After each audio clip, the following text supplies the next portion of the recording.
માસી અમે ભારત સરકારમાંથી વસ્તી ગણતરી કરવા આવ્યા છીએ. હા તો કરો.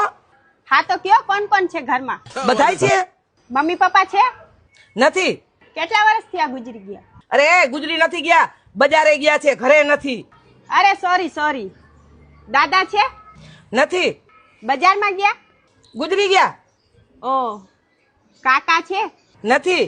ગુજરી ગયા? એ દુકાને ગયા છે, ઘરમાં નથી. દાદી છે?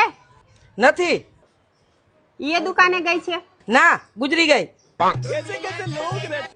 તમારો કોઈ નાનકડો ભાઈ છે? નથી. દુકાને ગયા છે? ના. બજારે ગયા? ઉહું. ગુજરી ગયા? બહાર ફરવા ગયો છે, ઘરમાં નથી. હવે કોણ કોણ છે ઘરમાં? બધાય છે? મોટા બાપુ છે? નથી. દુકાને ગયા? ના. મંદિરે? ઉહું. બજારે? ના. ગુજરી ગયા? અરે મારો મોટો બાપુ છે જ નહીં, મારો બાપ જ બધાથી મોટો હતો.